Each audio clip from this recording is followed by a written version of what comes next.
today. David Siteman Garland, David Bear, Mr. Brandon Miller. Welcome, folks. This is a kind of little pre-show here, so I'm going to make sure we're sharing this all over the place. Make sure the boys can see it. Brandon, I know you're going to want to share it. All your lovers, maybe a hater, is going to want to find you. You know what I mean? So we're going to get that going. Shout out to the haters. How are you, Mr. Bear? Can't complain. Had a pretty good PT day, so I'm doing pretty well. Yeah, I like in I like getting the positive PT responses in our Facebook group, in our Facebook message. So let me put that here. We got Siteman Pure group chat. We got to send this to the guys. By the way, note to self: never ask the guys what topic to discuss on the show. Learn that one the hard way, because I got every shenanigan that you could possibly, right? All right, we are live here, folks. We're going to start here in a quick second. The title of the show is The Suspensions and Shenanigans, talking softball live with David Bear and Brandon Miller, who I'm going to tag in the comments at least here, and then we're going to get at it. And we'll officially start this episode. Okay, here we go. I'm going to share on a friend's profile as well. Boom, boom, boom. And then we're going to be official here, guys. Let's go. There's that one. David Bear has been posted on you, whether you want it or not. Brandon, go into you too. Share on a friend's profile. And then let's get off to the races here. A lot to discuss here for being February. All right. We are ready to roll. All right, folks. Welcome to the Siteman Softball Podcast. This is episode number 71. I'm David Siteman Garland, along with two esteemed guests today. Not just one, two esteemed guests. First of all, we've got the head honcho of the managerial side of Competitive Edge, Mr. Brandon Miller. How are you, Brandon? Doing pretty good, man. What's that shirt say, by the way? Scud City. This is my boy Joe Boland's shirt. There's no way it's actually his shirt. There's no way it would fit you if it was his. Right? Yeah, it's not actually his shirt. They made in it the for style him of. In the style of. He always says he hits Scuddies and he's from Scud City or whatever. So, as hideous as this shirt is, I'm repping my boy Joe Bo today.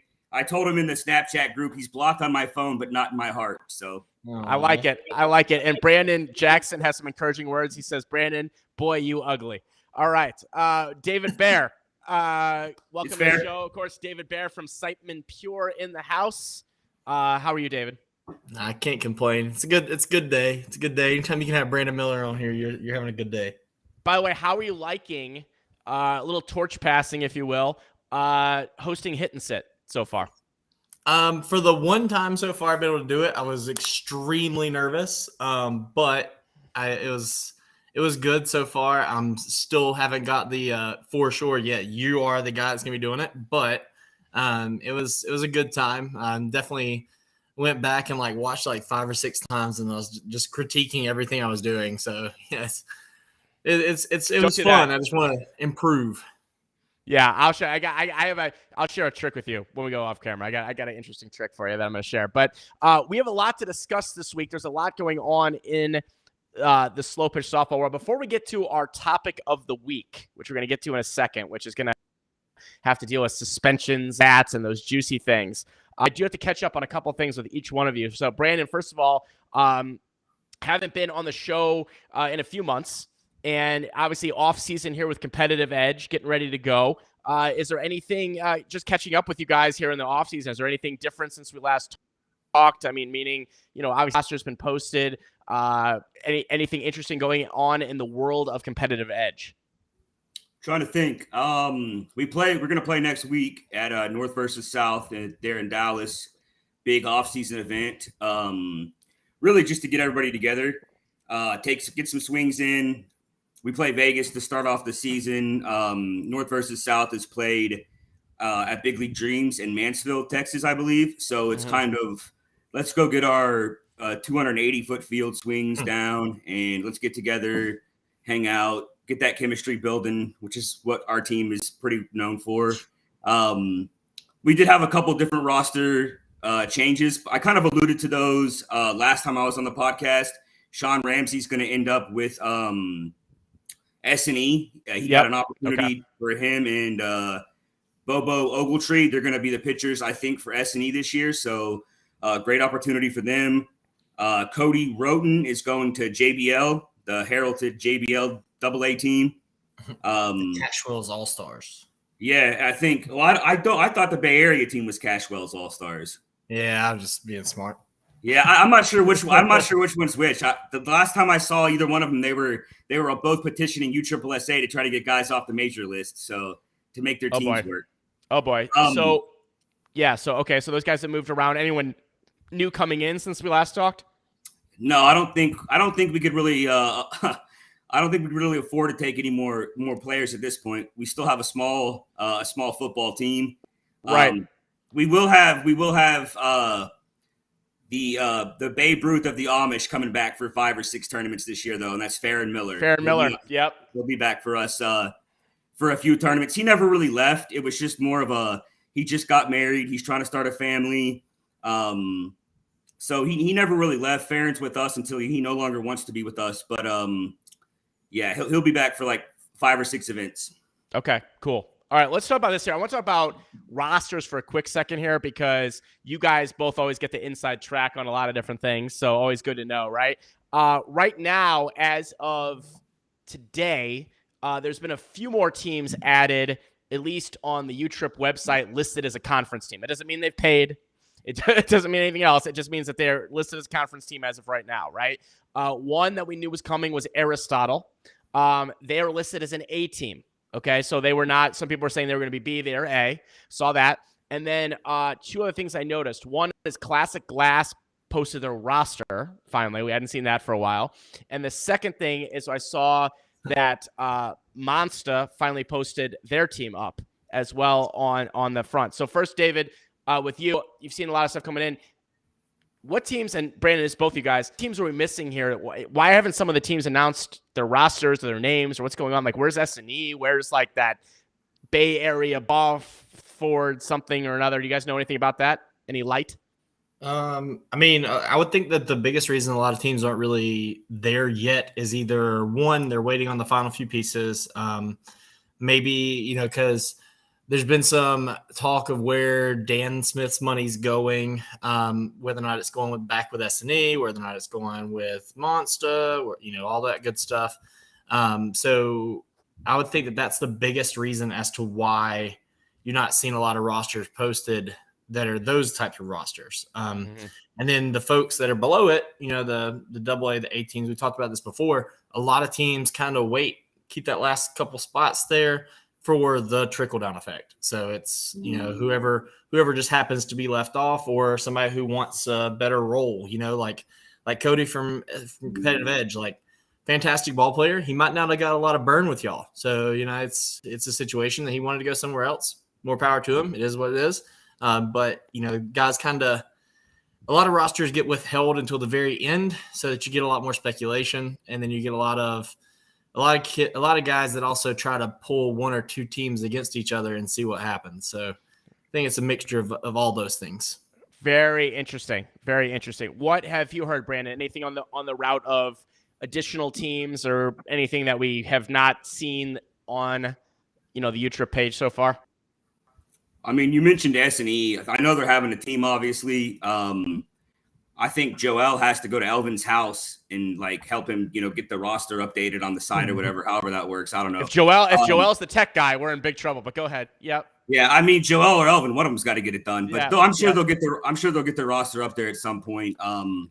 They, from everything I've heard, they got a great team. I think they picked up a guy out of Florida that I've had my eye on over the last year named Matt Moselle. Remember that name, Matt Moselle. He's going to be very, very good. And I think Sean Ramsey's underrated, so I think they're going to have a really good team this year. Like Farhad just said in the comments, I think Tommy Baugh is with Bay Area in Cashwell. That's what I've heard as well. Right. I think I talked to Branch a little bit at Challenge Cup. That's got to be the Branch team, right? Yeah, Branch on that. I talked to JB a little bit at Challenge Cup, but not overwhelmingly.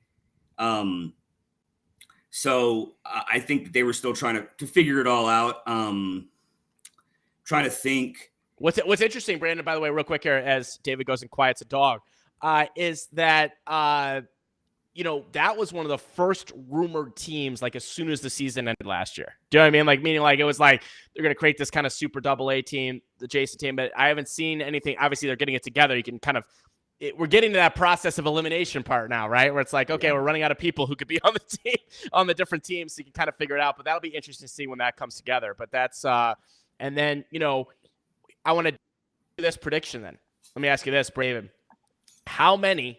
And this is to start the season day one. Doesn't mean finish. Start the season day one.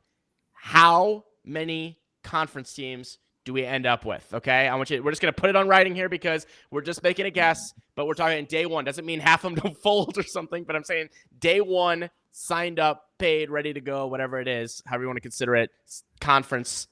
What are you going to go with? Who's got the kahunas to go first? How many did we have last year? 42, 43? Yeah, I can tell you that right now. Hang on, we're going to get that information. The season started with last year. Hang on, because I brought this on the show last week, and I looked up there. The season started with 45 teams last year. 45 teams. As of now, and my count might be off by one or two, there's 26-ish that I saw once I realized which people accident for conference versus like 50 and over AA or something. I want to say there's like 20. Yeah, I thought about 26, give or take. Where do you think we end up? 37. 37. All right, yeah, Brandon? I know that several have left. Like the Stars guy went somewhere. Some people combined, stuff like that. Just like the, Ball Forward and Bay Area are going together. That's two teams going to one. So, yep. And then you got people who just can't be, 37. Good all right, number. 37. 37. All right, David Bears in concrete at 37. Brandon Miller. I'm going to go 34. No Price is Right rules, by the yeah. way. You can't go I'm going to go one. I'm going to go one. $1, Bob.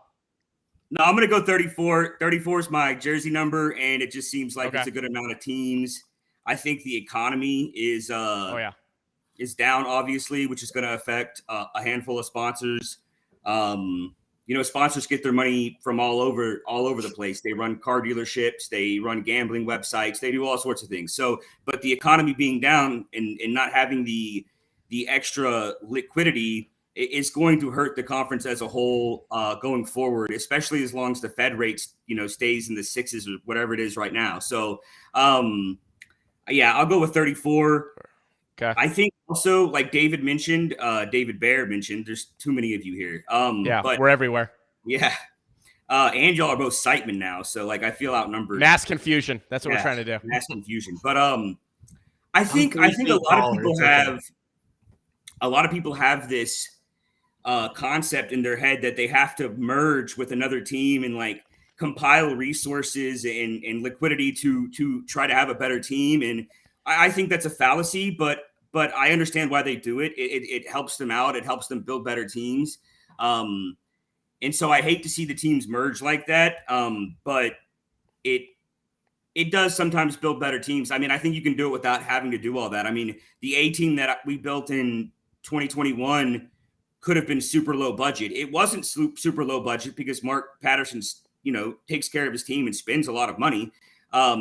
On dinners and nice flights and nice hotels, but we could have been super low budget in 2021. And we had a lot of success that year. I mean, so I hate seeing the merging of the teams. I think that the guys can do it on their own if they really put in the effort, but that's just my opinion on that. Yeah. A couple of thoughts real quick. I'm going to take the under on it. So did you say 34? Is that right? I'm going to go 32. I'm going to go 32. I don't know why I'm going 32. And then to me, by the way, when I say 32, it almost sounds like just like any other professional sport that's out there, like a real professional, you know what I mean? Like a league of 32 teams, like a league of 53 teams is kind of weird or something. Do you know what I mean? I understand the different things. And it's interesting, Brandon, that and not everyone has the resources. And as you just said, and there's a lot of factors that go into it. But I remember at the end of the year last year, I said, we're going to create a team this year, really go for it. And a couple guys were like, oh, are you going to do that typical thing where you merge with this, that, and that team and have a second team and then you have the sponsors that line? I understand why people need to do that. And I was like, nope, not in this house. Do you know what I mean? the way we're going to do it. You know what I mean? But I understand that. But it'll be very interesting to see this year because there certainly will be less teams. We know that. Unless something drastically changes, it'll be interesting to see how it all plays out. By the way, Jagger was asking, who's the better David Siteman? Well, David Bear is the way better softball player. I've got better knees. So, you know, where are we going to go with that? I don't know. We'll figure that out. Yeah, we'll go with that later. Right? What? You got better softball player. Way better softball player. I've got better knees. It's true. Mine are getting rehabbed every day. You're just constantly using yours. There's a difference. Exactly. Mine might fall off. So I'm gonna have Megan Stallion knees by the end of the season. Right. By the end of the year, it'll probably not reverse with softball, but I'll probably have the bad knees. So all right. So let's talk about, we got kind of a new segment here on the show, and I want to give a couple quick shouts and a couple different things. Number one, SitemanSoftball.com/podcast. Got to give a plug, of course, for SitemanSoftball.com/podcast. You can get all the information about the podcast every single Tuesday at Siteman Softball on Instagram, Siteman Softball Nation on Facebook. We also appreciate the Siteman Cancer Center's sponsorship the entire year here of Siteman Softball. And, of course, proceeds from our shop, SitemanSoftball.com/store, will be going directly to cancer research. Now, I got to throw something up here on the screen real quick, little shot. We're going to do our topic of the week here. This is going to be sort of a new segment on the show. And I'm popping this up here. It is brought to you by our good friends at U.S. Bank Private Wealth Management. When it comes to your finances, you need insight founded on experience. At U.S. Bank Private Wealth Management, our team is ready to help you navigate complex financial situations, advise you every step of the way. Visit usbank.com/privatewealth, equal housing lender, member FDIC. So let's talk about this here. We are going to get that off the screen. Topic of the week is going to be suspension. All right. By the way, how did I do with that read? What do you think? Not bad? That was good. All right. Solid. Good. Solid. We appreciate U.S. Bank support. But here we go. We're going to get into it right now. It's the topic of the week. We got to go with suspensions. It's an ugly topic. It's not, something super fun. I would love to sit here and we can talk about, what kind of sunflower seeds everybody's eating. But we got to go with something like this. Whether it's a rumor or fact, we call it a fact at this point, that the word that well, you tell us, David. What's the word here? 6 months? Tell me. Recap this real quick for everybody. So long story short, everyone knows about the whole bat bucket situation scenario. Apparently, everything's kind of come to a head there. The word on the street, which we can't, I'm not going to say is necessarily fact because obviously UTRIP kind of is rather hush-hush, but the word on the street is that the two individuals involved in that particular proceeding are going to be out of USSSA play from now until 6 months from now. So roughly until right after the Smoky. Okay. All right. And by the way, it's like the show Billions. We're not uncertain about that. That's what they would say on that show. Do you know what I mean? They wouldn't say fact. They wouldn't say rumor. Not uncertain. Okay. All right. So 6 month suspension for the whole bat incident. Now, by the way, type in the comments here. I mean, we're going into this. You know what I mean? So type in the comments here. Thoughts on this? Anything else? I mean, it's an ugly thing. It is. We're all going to move past it, but it's something that is definitely very relevant. What's going on and affects a lot. It affects teams too. I mean, that's a big player off the world champs right last year. That's another key point of team. I want to hear what you guys think about the length of this and how it's being handled. Now, question, Brandon, for you. So let's call it 6 months. That's what it is. In your eyes, is that fair? Is that where we're going to move on? Yeah, I think I definitely encourage the people that I talked to that suspensions were necessary. And for anybody that doesn't know, I mean, that event happened on a team that me and Tim Barnes run, and that's Team Texas, the major team. And so, I was involved, and I was their teammate for the weekend, and they were on our side, and it's happening 25 feet away from me, and my dumb ass is clueless, it's just right there behind me, and I think it's appropriate. I hate it for Flip and EK because they're people that I have respect for and they're friends, but it happened. They did it. It's wrong. It's cheating. And there's got to be some kind of consequence for it. If you don't have a consequence and you don't set a precedent, then it's a slippery slope. Yeah, I agree with that. By the way, DW is saying on here, DW, tuning in today. DW, always good to see you in the chat. He says 6 months from today is mid-August, I think. 6 months from the incident is the end of July, I think. That's interesting, too. I guess we'd have to figure that out. But, yeah, that makes a difference as well. And, by the way, for anyone, no one has said this, Brandon, but if anyone that's not familiar with conference softball that was like, well, how could Brandon not see that, right? I mean, first of all, it was done, let's just be honest, pretty sneakily. But second, I think about all the stuff that's going on before the game. That's the last thing you're looking at. I'll tell you right now. It is. But if anyone's there, been near a dugout conference game, especially a big one in the stadium or whatever it is, there's so many moving parts. An elephant might walk by and someone's like, I didn't really see him, I don't think. So I certainly understand that. Now, David Bear, your thoughts on the length and the decision here on the punishment?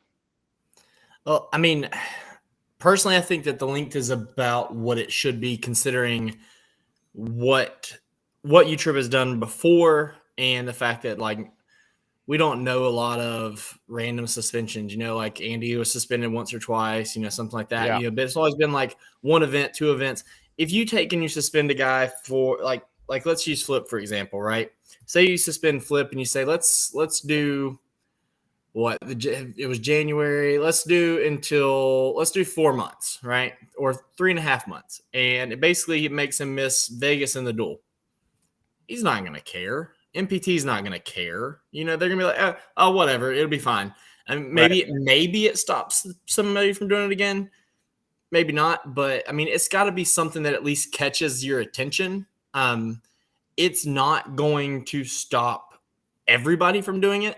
But some folks are going to not do it just simply because they're not going to do it. But exactly like what Brandon was talking about, you're 25 feet away from the bat bucket. You didn't know what was happening. I mean, in my opinion, the vast majority of the players in the conference, we either know that something like that is happening. Everybody knows that there are some folks out there that their names are associated with thin bats. There are some folks out there who are, I won't say known for doing this as far as like swapping the bats out of the bucket, but if somebody's videoing you doing it, you're probably known for it. But then, there's a lot of naivety in that as well. Like even as a pitcher, granted, I mean, realistically, 110 to 115, the ball's still coming pretty down but fast. You don't really care. But like you kind of almost assume that everybody's trying to play the same game, Right. But I mean, it's just one of those things that the 6 months is an absolute necessity. There's an argument to be made for taking a whole year away from somebody for this because you don't know what that bat was. Maybe it was altered. Maybe it wasn't, whatever it may be.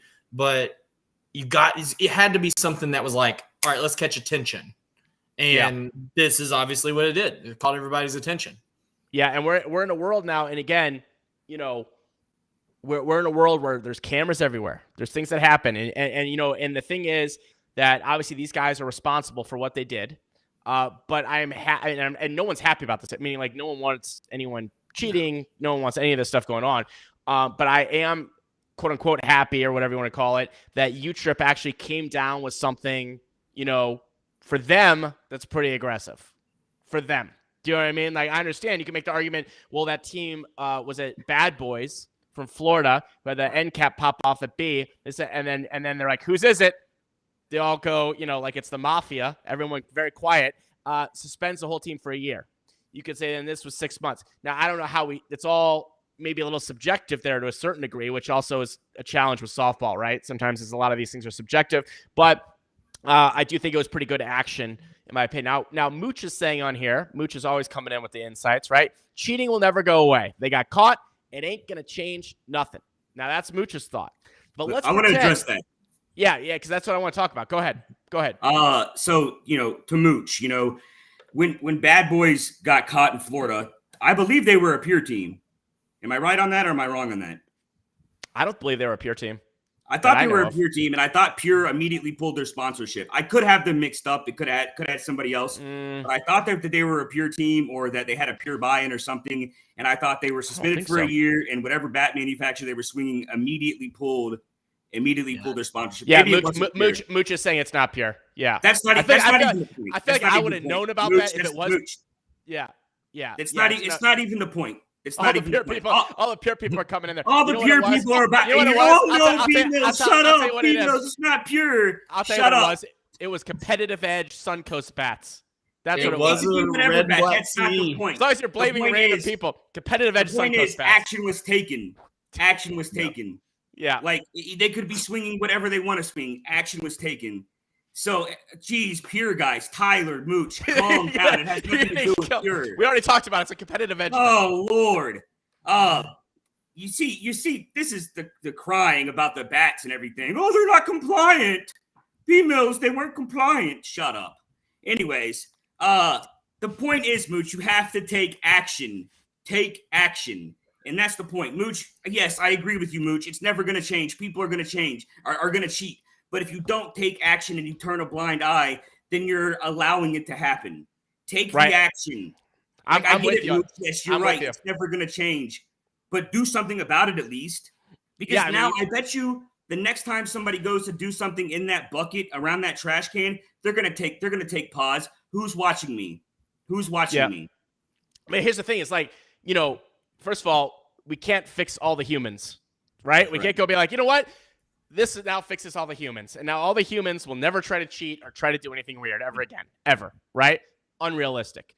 But on the other hand, exactly what you just said there, I think that each time something like this happens and there's kind of a public thing that goes with it, and then, and you could argue that it shouldn't need that, but that's a whole other story for another time, is that at least it can give an opportunity for change and an opportunity to make things more difficult.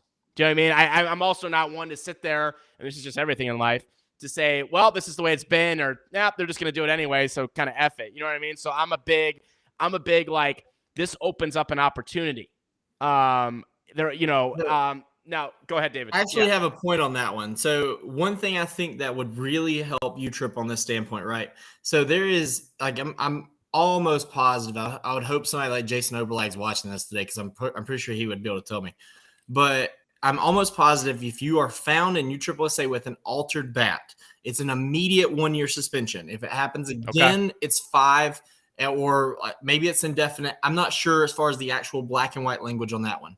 But I would think that now that you have this, you have video evidence that this happened, you have a situation where you've got this happened, this is our suspension. You can put this in black and white, make it really well known. You swap a bat, you're caught, cool, 6 months, boom. Second time it happens, you're done. You can't play USSSA. In writing, here you go. Doing something wrong. Right. Exactly. Fix it by knowing. Then you don't have this argument. You can't ever have somebody saying, well, oh, if I wasn't, if I was playing on Resmondo, this wouldn't happen to me. No. It's pretty simple. You get caught doing it, 6 months. Boom. Right. Automatic. You get caught doing it again, sorry, bye. We'll see you later. Go play WSL or something. Like that kind of thing. Like, it's got to be very, very, very simple. But it also has to be kind of watched more from the umpire side of things. Let's be real here. Tyler just said, actually, it's funny you said that. Yes. Tyler literally just you only really need one umpire. We know these rules, guys. Like, when we go up there, like I did it for Addictive at the end of the year last year. I'm walking up there taking the flip. Half the time, all we really did was like, hey guys, good job, way to get here. Cool, let's flip a coin. All right, cool. Somebody should be watching the bat bucket. I mean, well, they're so concerned about, if you steal a softball, you're gone for the whole weekend. Watch the dad blame bat bucket. That's more important to me. I mean, Mooch said they heard they're putting Ring cameras in the bucket. That's funny. Is that a pun? Because the fact that one of the people that was on the team that did that with that bucket won a ring. Yeah. Wait a minute. I feel like that you just went beyond Mooch's capacity there. But yeah, I'm now picturing they come out and there's like an ump and he's handcuffed to both buckets. Do you know what I mean? He has to stand there before the game. Just don't bring the buckets out until right after. That's true too. Bring both of them up to the dabbling plate. Sit them right there at the plate. Yeah, and it's as someone's saying here, again, the argument here, cheaters will never stop, okay? You can make the argument about that of every single sport, right? And it comes down to character. That's another story for another time. We can talk about human interest. What I'm interested in is, how can we make it as difficult as possible? Do you know what I mean? Like, how can we make it where, I'm not saying, I'd love to eliminate it, right? We'd all love to have 0%. But I'm saying that, what can we do to not make it easier? What can we do where, it's penalties, it's things like that. What else would you do? Not just this incident, let's just say, but what else? If we're saying that the most prevalent thing that's cheating in softball, correct me if I'm wrong on this, is bat related. Does anyone else disagree with that? Yeah, because you can't test for PEDs. It costs too devilish much. So yeah, If you test it be bat for related. PEDs, you test it for no conference. USSSA. Right. Exactly. I mean, thanks for coming. All right. If you test it for PEDs, That's always the All of funniest. competitive edge will be gone. All of them. gone. Signing bonus gone. first person Farhad gone, busted. PEDs. Yeah, you can't do PEDs, obviously. Yeah, I mean, yeah. But let's just say you have internal body stuff that's not going to be. That's not even going to go there. Okay. Yep. I had that joke before. It's like if you drug test, there'd be nobody. So then the second thing you have to look at is really equipment, right? Because that's really about it. Now there's been shenanigans of restitching balls. There's been stuff like that. Not a conference issue there, because conference is all provided. Might be a crappy ball. Every other ball might be terrible, but it's provided. So I think we can get rid of that. So really it comes down to bats. I mean, that's it. Am I wrong or am I crazy with that?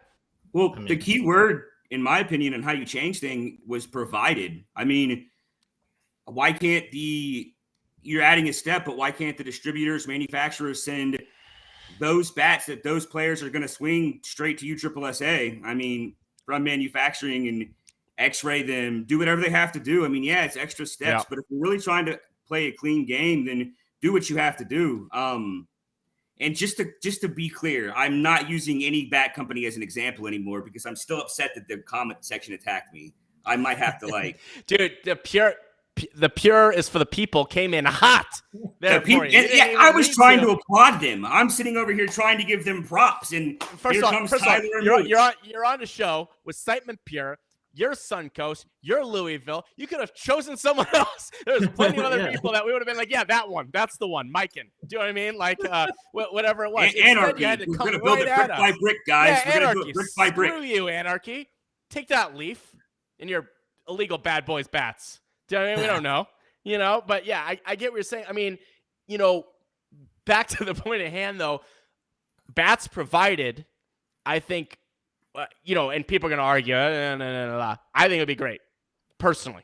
And now, would there be problems, drama, shenanigans, how it works? David Bear has a special Louisville bat. They fly in and drop it into the I don't know how it works. Do you know what I mean? Again, there's complications there. But I do think that's an idea that would help. David Bear's giving me a huge head shake on this. Tell me why no? No good?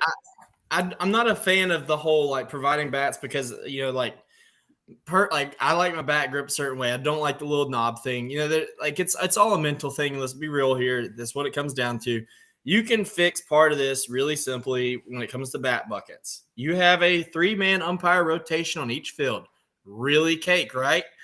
Every single game, you have one umpire that comes off, another one comes on. The one that comes on takes the bat buckets, brings them out there. They shouldn't have to go get another water and sit and all it. No, put it all there, bring it up, sit there. Cool. Boom. You're ready. We're going to stand beside the bat buckets till we're ready for the flip. Next guy comes back. Guess what? Your bats never got touched again, guys. It's really simple. The count on the bat bucket never changes. What bats are in there never changes. You have somebody sitting there nice and easy. It fixes it right then and there. And if you can't provide enough umpires to do it, then, maybe you do need to go to a bat provided thing. Maybe it should be that the Chicago tournament is sponsored by Suncoast. Everybody swings Suncoast. The Seattle tournament sponsored by Louisville. Everybody swings Louisville. Then your argument is, well, who's, what's going to happen, with each individual player that's supposed to be sponsored by this and that. Everything's going to have some kind of problem, just like DW. Who's watching this? Who's watching it during the game? Who's watching the bats during the game, right? And everything. And I was laughing because I read Danny Larson's comment. He says, "Can't X-ray my bats. I'm coming for the home run title for players under 5'6". Danny Larson. And Joe Monahan, good point in here. Joe, for you guys that don't know, he runs the police tournaments in St. Louis. Nice. He's big involved with that. Really cool stuff. I was out there a couple years ago, and they did all bat provided, and it was cool. I think it was DeMarini and Louisville actually that year, and so each field had a variety of bats, and you would go out there. No one could make that argument that, someone's bringing a cut bat or whatever. You know what I'm saying? So that is one. Now, I want to break this down even further. You've got we just talked about the bat bucket issue, which now is going to be like, I don't know what's going to happen. Somehow DW is going to get punished for this. Like, it's going to be like one of those things where like DW now has to set up a camera on every single bucket or something. Like, it's going to be something terrible like bring that. Tim Mullet out there and let him watch everybody since he wants to comment about it. It's going to be something terrible. Like, DW has to come out and has like 2 cameras on every, I don't know. But you have the swapping, let's just call it. That's for lack of a better term. We've got that. There's probably some ideas we could do to get rid of that, right? And then you have the other factor of the bat that's actually going in the bucket is legit, right? Because, I mean, like, you know, that's the things you're getting rid of with bat provided. But I'm saying, you know, yeah, there's still word that shaped buckets get in there. Shaped bats can get in there if they're compressing over, right? What can you do to avoid that? Any thoughts? You got one, Brandon? I got one if you don't. All right, Brandon gets to go first. Go. Oh, defer to David. Go. All right. So we talked about this obviously a little bit in the group chat earlier today. Yep. It makes perfect sense, really simply, right? So whoever is the UIC for the event, walk around, randomly pull a bat right after the at-bat. Randomly. Bring it. I mean, we've proven. Leaf put up a video the other day talking about debunking, like if the tester's on soft ground, hard ground, blah blah blah, whatever. Bring the bat tester right over there. Boom, right there in front of everyone. It just doesn't have to stop the game. None of that. Boom, test it. If it fails below a certain threshold, because obviously compression testers have some variance. If it fails below a certain threshold, send it off right then and there. If it's found altered, you're done. People are not like, like you're basically playing Russian roulette at that point. If you're swinging a thin one, you never know if yours is going to get taken. Right. It's the threat, right? The threat of the possibility that might deter some people. And again, like I said, people in the comments here, we're not going to be able to get this to 0%, right? But we're trying to do better. Why not try to do better? Do you know what I mean? If we could cut it down in half or a third or whatever it might be. That's a very interesting one. Brandon, what do you think? Justin's idea. I actually was going to go with what Justin just said is you put the bat buckets on the opposing team. That's good, Justin. Side. Yeah. And that's something that let me try Justin's smart. Coming in clutch. Yeah. That's that's punny, David. That's punny. But no, I mean, that's something that me and Mark actually had talked about too when this first all came about is, you know, why don't you just put the buckets on the other side? I mean, I guess a team could just randomly, you know, start some drama and say, oh, we saw it happen. It happened. But I mean, at the end of the day, they have to prove it. So why not just put the bat buckets on the other side? It might take a little longer to walk over there, but it's at least something. And that's what I was trying to get across to Mooch earlier, is to do something about it. You know, do something to where it helps police it or change the game. I like David Bear's suggestion too. These UICs, these umpires are getting paid too. They can walk around and check every once in a while. I mean, it's not that hard. I mean, it's just, you know, it's interesting. It's like, and I'm going to read, Adam Usry had a good point up here in a second that I want to share. But yeah, it's like, you know, if you had a jewelry, right? Let's just say you had some expensive jewelry, right? And you just put it on the street corner somewhere, the chance of someone going and grabbing expensive jewelry is pretty high, right? Like someone's going to be like, oh, expensive jewelry. No one's around. Great. Gone. Now you put it inside of a store. Well, that's another deterrent maybe from that person. Now they have to go in the store. It's a little more challenging. They got to go get out of there. Now you add a security officer to the store, right? That's challenging. You got to get in there, get it out of there. Is this going to avoid every jewelry being taken or in the history of the world? No, but it's not going to make it really, really easy. And so that's what I think we're getting at, is trying to make things more difficult. Hopefully it cuts it down. Adam Usry, isn't the whole point of 240s not to get below X number on the compression? Any bat that is below that number is an automatic saw on the spot. Well, I think, I mean, Adam, you're right. And I think that was the big debate last year was, man, these bats are getting down. Some companies' bats are getting down low. Some companies are breaking at 230. Some, you know, are like old school Eastons. They get all the way down, right? And I think that was something that was addressed with every single bat manufacturer moving forward. All of them was saying that, like, it gets below a certain point. And I don't know what that point is. Do you know what I mean? I don't know if it's like exact. But the idea behind the bat is once it gets below compression, somewhere in that next vicinity, it breaks. So he was saying any bat that is below that number is an automatic saw on the spot. I don't know, because can't you, and correct me if I'm wrong on this, can't you bat that still passes as well? And also, how low are we talking here? Do you know what I mean? I mean, that's where it gets a little tricky. Yeah, that's where you have to start thinking about one. Obviously, a compression tester has a plus or minus 25 pound variance. That's there. If you watch Lee's video, if you don't hold the little knob in correctly and push down, then there's still about another 5 pound variance there. The compression tester's got to be appropriately calibrated, all that good stuff. Realistically, the bat, like the 240 design, is supposed to be basically right after you get past 240, it's supposed to break. The same thing is supposed to happen with 220s, but it doesn't necessarily work that way. Right. But if you're going to do a saw on the spot type situation, it has to be a very blatant number, something that cannot be reached through any of these variance issues. If you say if 215 or something, 195, yeah, automatic right then, right there. You have to come up with some kind of threshold, right?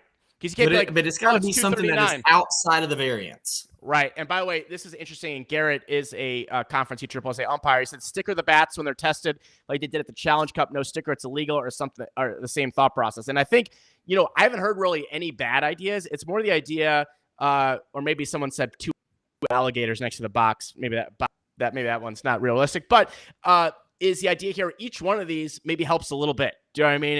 And that's an interesting idea there from Garrett. And what are you gonna say? Go ahead. Let's be real here. Okay. So no matter what idea that can come up with, obviously what we're talking about already, cheaters are still going to try to find a way to cheat. It's going to get harder. Your scenario with the robber, right? If you put the jewelry behind the wall at the jewelry store, it's going to get harder and harder to get there, right? Yep. But we just had a scenario where you have 2 people doing this, replacing bats on a stadium field during an event that means absolutely nothing, with cameras everywhere, right, and people everywhere. People are still gonna be dumb enough to do it. That's just how it is. Right. I mean, right. You're gonna have to have 6 layers of stuff to stop it from happening. Right. And they're caught. And I think, guess what? Now we have to talk about. but also as was it? I want to scroll down here. It was a good comment from was it Adam? Yeah, Adam Fowler says, good luck now.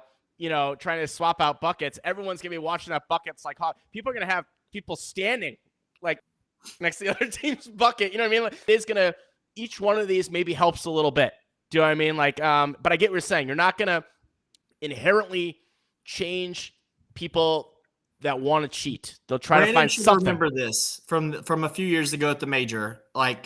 When the bats were tested, exactly what some folks were talking about. There was a sticker put on the bat handle, and each player signed and numbered that sticker. Right. That fixes a lot of this. And but the only thing about that is you have to change sticker colors all the time. You can never have somebody give up the sticker color before it happens. Do some crazy stuff. There's some custom made stuff done. One that says USSSA at the top, then next time it's polka dots, and the next time it's striped. Something different. But if you do that, then yeah, it's pretty blatant. Yeah, and the thing is here though, but the key though, and you know this too, all this stuff takes resources and money in some cases here, right?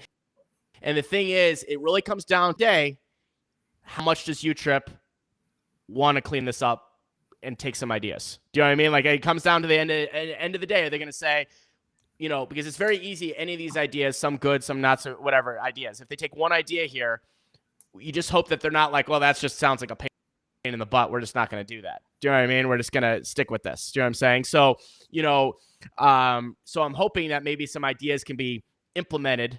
People are saying stickers are cheap, UChip is rich.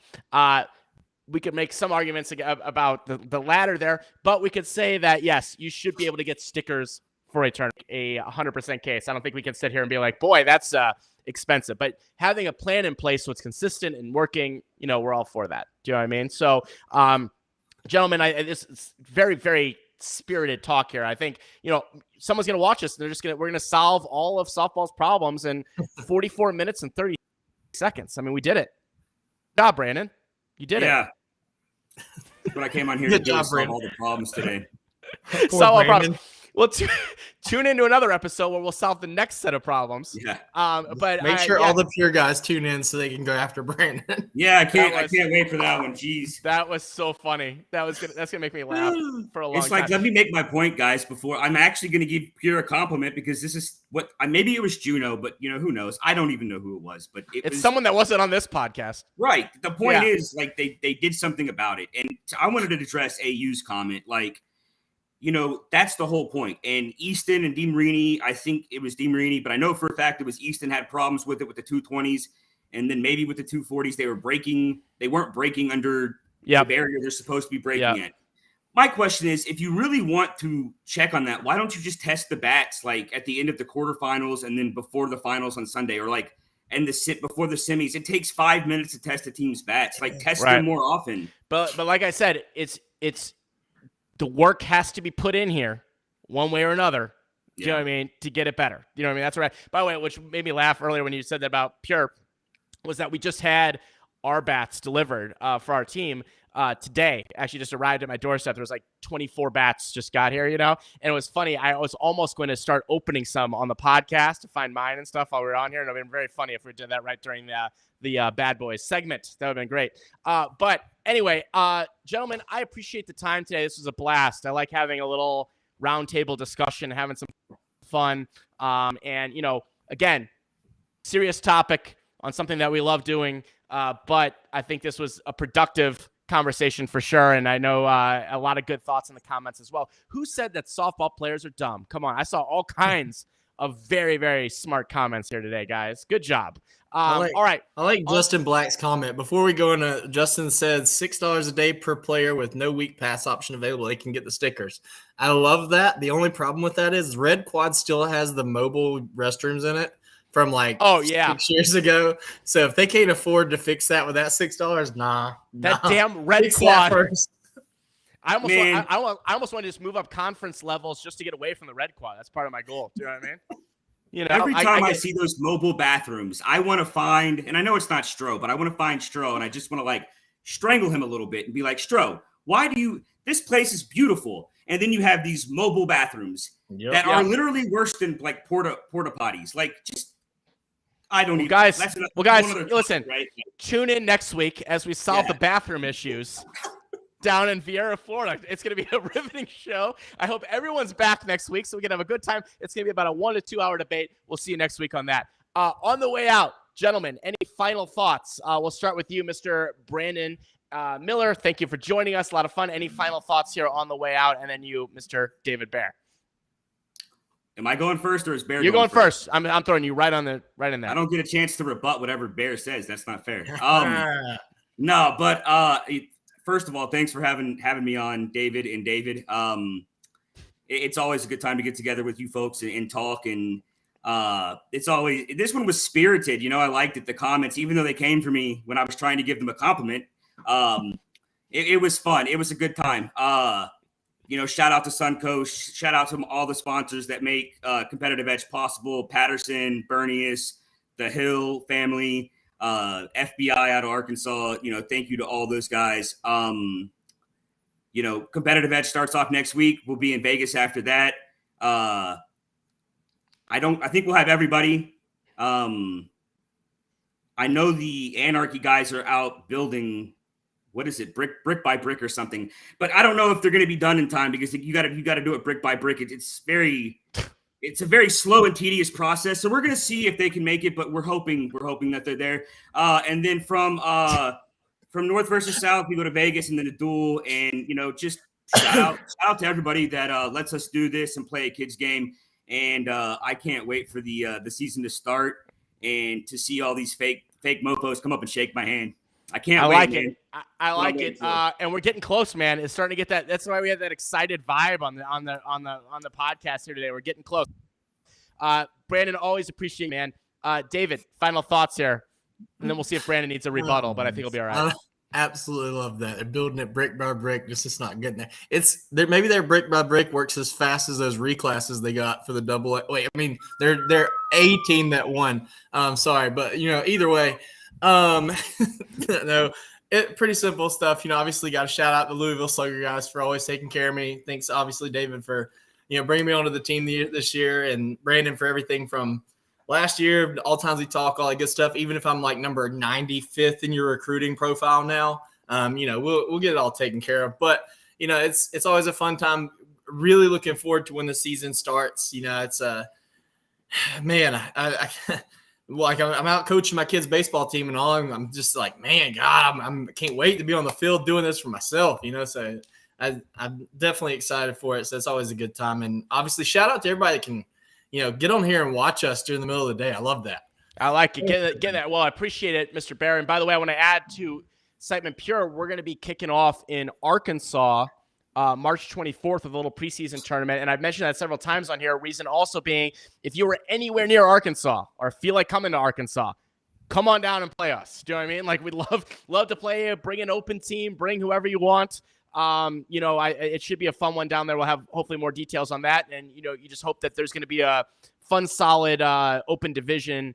But really its purpose is all of us getting together and, getting some swings in before the season. So I appreciate it, gentlemen, for being on here. When I end the stream here in a second, we'll go back into our little private lobby, and then we can talk about all the real secrets right after that. So thank you to Siteman Cancer Center for the sponsorship of this episode and a very, very spirited topic of the week brought to you by U.S. Bank Private Wealth Management. We'll see you next time, my friends. Bye.